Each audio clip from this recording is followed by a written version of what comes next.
para sahabat banyak bercerita bahwa Kanjeng Nabi ini orangnya sangat berwibawa, disegani, dicintai, dihormati oleh orang semuanya.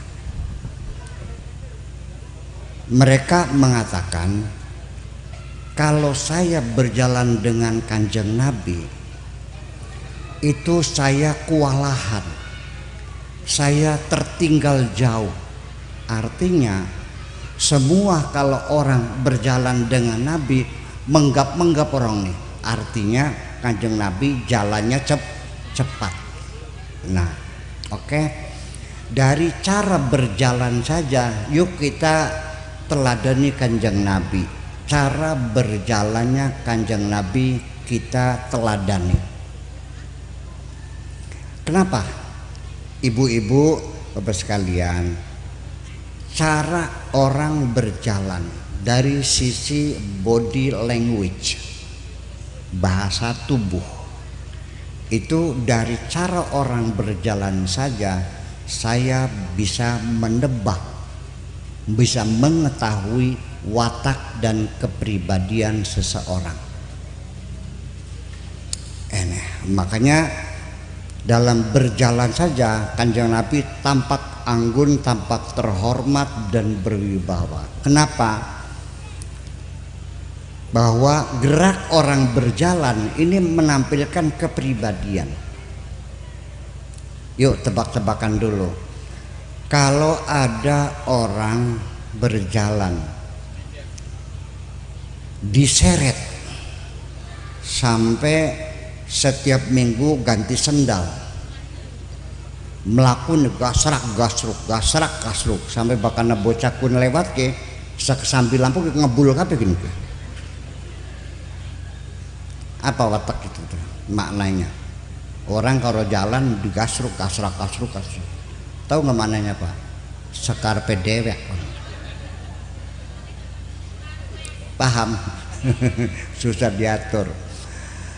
Kemudian kalau ada orang berjalan topinya ambles, matanya melihat bawah, tangannya digendong, melakunya tekluk. Wong apa pun kok cules. Betul nggak? Kalau ada orang berjalan mukanya tengok kanan, tengok kiri, tengok kanan, didelengi kabeh semuanya. Apa tandanya? Dokmis. Ngerti dokmis, batuk, limis. Ibu-ibu bakal lelungan, kapan-kapan coba suamimu di depan, kamu di belakang. Bagaimana semua berjalan? Kalau banyak tolah sana tolah sini, tengok sana tengok sini, itu cuan hati-hati.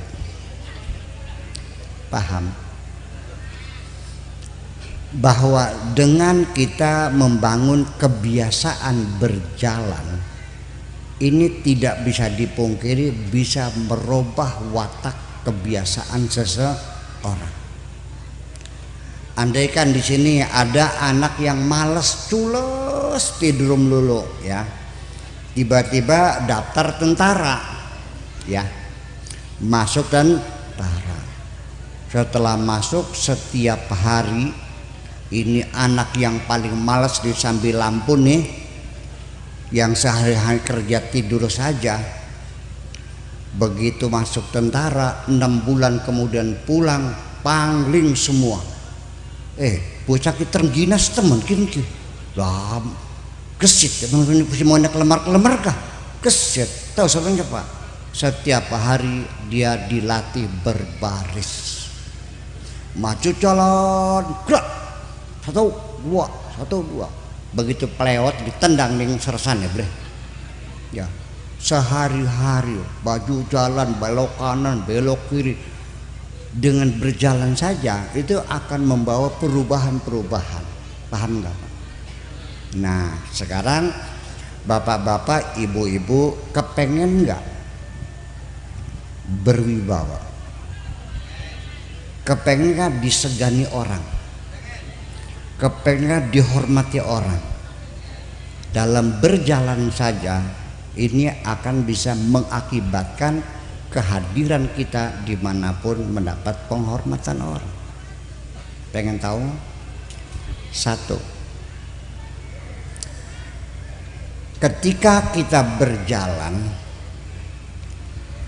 harus ada percaya diri di dalam diri kita. Kemudian yang jelas, kita keluar rumah mau kemana? Mau ke pasar, mau ke warung beli sabrang bawang, mau ke masjid, mau sholat berjamaah, mau ke rumah teman silaturahmi. Satu jelas, kita punya tujuan. Kita harus percaya diri ketika kita berjalan. Maka jalannya orang yang punya percaya diri, itu derapnya dan langkahnya akan sama. Itu satu, ini penting sekali. Yang kedua, kecepatan berjalan juga harus kita atur sedemikian rupa. Aja kayak mau maraton, ya. Jangan kayak orang culos tekluk. Kecepatan berjalan laki-laki dan perempuan berbeda. Perempuan berjalannya itu jangan dibuat-buat. Wahai orang perempuan, ketika berjalan jangan dibuat-buat supaya bokongnya seksi. Geol. Itu tidak menimbulkan penghormatan, betul enggak? Yuk kita lihat bagaimana cara berjalannya Menteri Ekonomi kita, namanya Ibu Sri Mulyani. Coba lihat jalannya. Tidak ada sama sekali menunjukkan gerakan-gerakan yang membuat orang bersahwat. Awas, hati-hati. Percaya Pak, betul enggak? Iya. Perempuan jalannya pelan sekali juga tidak, cepat sekali juga tidak, tapi langkahnya sedang. Dan cara berjalan sendiri yang bagus itu yang kira-kira sejajar, kakinya begini, jangan begini ya, atau jangan kayak langkahnya entok. Ada nggak begitu tuh? itu langkahnya Miss Universe itu mah, memang sengaja menimbulkan.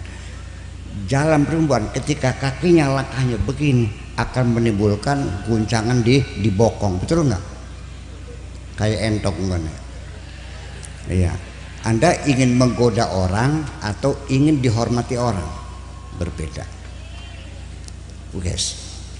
Yang ketiga, dari perjalanannya dulu. Nanti kita selamanya di kita aja, nanti ke sana kita buka dialog supaya lebih masuk lagi. Kemudian kita ketika berjalan supaya kita ini berwibawa, kepala kita jangan terlalu mendengak. Lihat dulu nih, sebab dari gerak saja itu mencerminkan kepribadian orang. Orang kalau sombong, jiwanya angkuh, ngerokok saja, betul nggak? Cara nuding saja, mana rumahnya Pak Hasan tuh, sana tuh, ketangguhan sobute. Mana rumah sana? Oh di situ. Orang perempuan ketika menunjuk jangan membuka kelek lebar-lebar. Kalau ngomong tangannya bergerak jangan lebih daripada badan kita. Paham dikit nggak? Ini dalam gerak sehari-hari ini perlu diperhatikan kalau engkau ingin dihormati orang. Paham nggak? Duduk saja. Ketika pakai tapi, pakai celana, pakai rok, duduknya juga berbeda. Kalau pakai rok jangan sekali duduknya ngangkang gitu. Paham bikin ke? Minimal paham Bu, memperhatikan bikin ke? Gawat tas ini kalau berbadian ditaruh meja beli bener kan bakat tas ke ya, cara buka tas juga harus jelas aja. Iya, buka batangan kiri, taruh di samping atau di bawah atau di pangku. Ini gerakan perempuan yang terhormat. Dari gerak awal saja orang bisa menilai berapa harga dirimu. Paham bikin ke? Wis nganggo rok mini dodoknya ngangkang. Itu enggak. Jadi kalau berjalan itu jangan terlalu nunduk sekali, kelihatan malesnya, jangan nengak sekali, kelihatan sombongnya. Kira-kira mata kita horizontal, lempeng. Jalan kita lihat dengan mata kita, sekedar yang lempeng jalannya. Dan ketika berjalan diusahakan jangan menimbulkan suara. Dari berjalan saja ini akan menciptakan gerakan kita ini, menciptakan kepribadian. Itu satu. Yang gampang-gampang aja Pak ya. Itu satu. Kemudian Kanjeng Nabi bagaimana makannya diceritakan orang. Yuk, ini penting sekali. Kalau masalah yang spiritual itu mah udahlah barangkali susah ya. Yang gampang-gampang aja. Ini Nabi ini utusan Allah, artinya dilengkapi dengan segala akhlak-akhlak yang mulia. Nabi ini kalau makan, bilang kata Nabi, nahnu qaumun la na'kulu hatta najua wa idza akalna la nashba'u. Kita ini kalau makan nunggu lapar, kalau sudah makan nggak sampai kenyang. Ada apa sebetulnya? Kemudian Nabi kalau makan menggunakan 3 jeriji, dan Nabi kalau mengunyah sampai lembut sekali baru ditelan. Yuk kita pelajari. Kalau kita makan sudah dalam keadaan lapar, itu lauk yang paling enak makan itu beserta lapar. Kalau kita makan sate, dendeng, sambal goreng, perutnya nggak lapar, enak nggak? Kalau makan sama tempe saja perutnya lapar, enak nggak? Jadi makan apa saja kalau disertai lapar jadinya enak. Lamun karo uyah sanga bae enak. Iya. Nah, ibu-ibu apa sekalian, makan pagi sama makan siang, mana yang lebih sedap? Paling enak makan siang setelah kita bekerja, tapi bangun tidur perut kita masih malas, betul nggak? Nggak bakal banyak makan pagi itu kan belum lapar.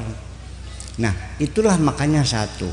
Dan apabila makan Nabi tidak sampai kenyang, karena ukuran orang makan, kata Kanjeng Nabi, makan itu hanya untuk menghilangkan lapar.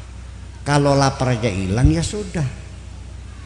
Nah sekarang ibu-ibu kalau makan sudah laparnya hilang, lauknya masih ada, uruk enggak? Pingpira uruk ya. Sampai atau betulung meter, oh sampai utangnya ngincleng. Kenapa demikian? Bahwa Nabi makan tidak sampai kenyang itu, bahwa di dalam perut itu ada 3 bagian. Satu untuk udara, sepertiga untuk udara, sebagian untuk air, sebagian untuk makanan padatnya, sehingga napas pun menjadi nyaman. Itu satu. Kemudian Nabi kalau makan 3 jeriji, maknanya pulukane ki cilik-cilik. Kalau suapannya kecil-kecil, maka mulut kita mengunyahnya lebih nyaman. Karena suapannya kecil dan kita mengunyah, maka kunyahan itu sampai lembut baru ditelan. Kalau kunyahan sudah lembut baru ditelan, maka perut kita tidak perlu bekerja keras menggiling makanan, tinggal menghisapnya saja. Makanya cirinya kalau orang makan mengunyahnya bagus sampai lembut, nah itu dalam waktu singkat langsung menimbulkan energi, tenaganya rosa maning. Tapi bakal mana dilegi bae terung jam nabi anu tenaganya kan. Dan juga perut kita ini juga jangan dipaksa menggiling makanan-makanan yang keras, bebannya berat. Akibatnya apa? Menimbulkan penyakit emah. Paham? Jadi artinya zaman dulu Nabi tidak menjelaskan kelakuan semacam itu tuh kepada umatnya. Tapi sekarang di zaman abad 21 kita menganalisa kenapa Nabi berperilaku seperti itu.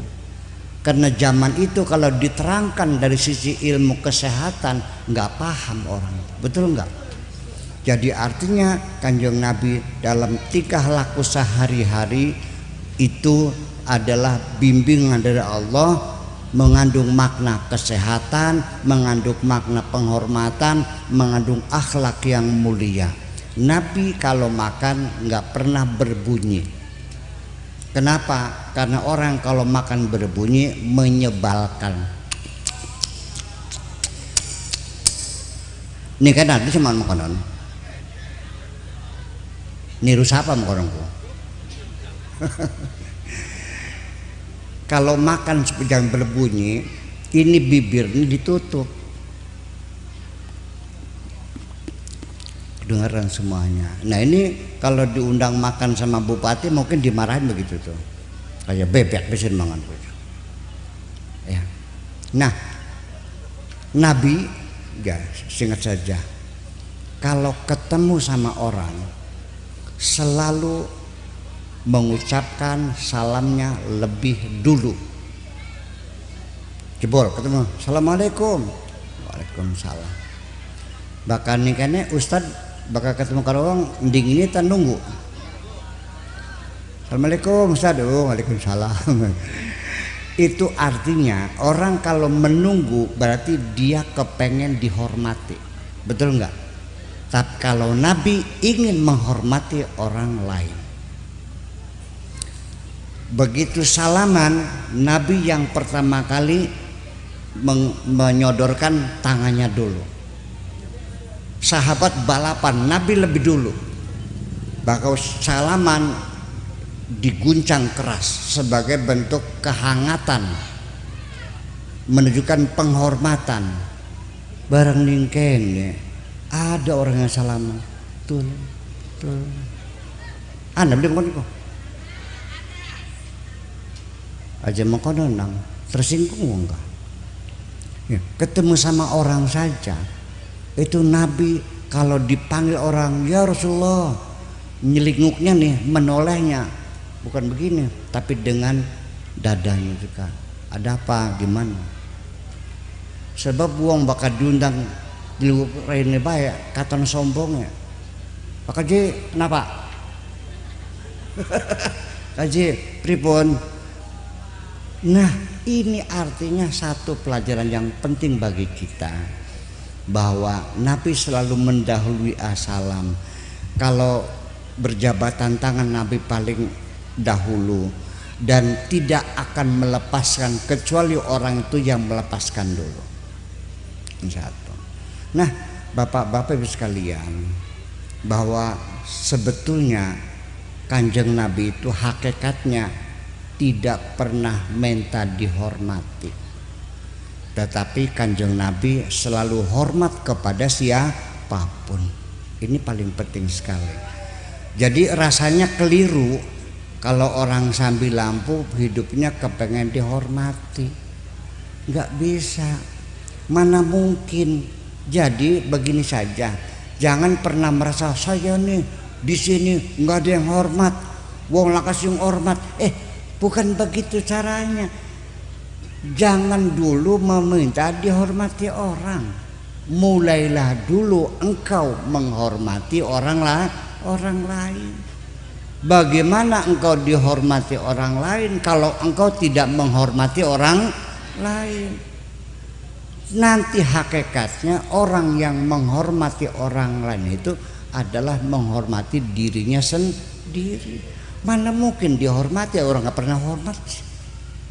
Saya merasakan ada tak tuan rumah yang datang saya yang hormat, ada yang dingin, ada yang nggak suka, ada yang terganggu. Saya merasakan dari mulai ketemu saja, kenapa? Oleh disidau semari. Ada yang buka pintunya separoh, malas macam. Ada yang sudah masuk lagi ngobrol, ngelihat jam tembok aja pulang saya daripada diusir. Jadi ada tamu nih jangan pernah sering lihat jam tembok, Bu. Paham dikit nih, tersinggung. Buka pintu separuh juga nggak nyaman.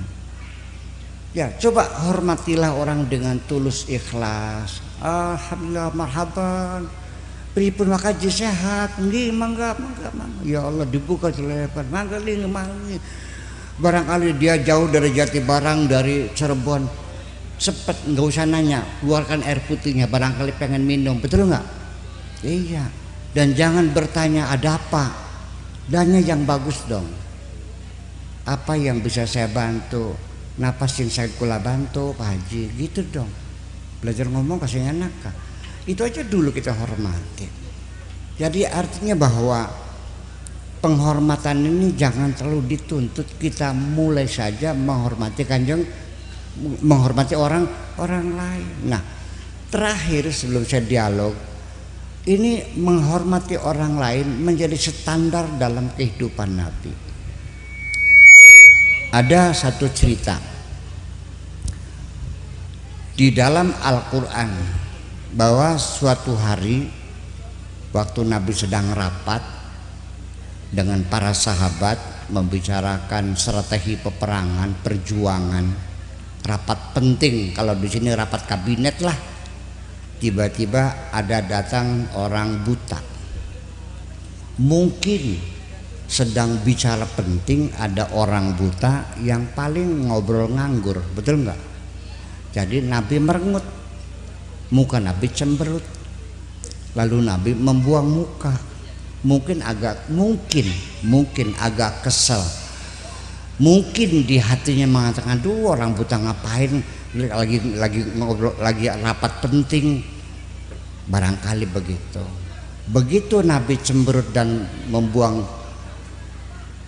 muka orang buta, langsung datang teguran dari Allah Subhanahu wa ta'ala.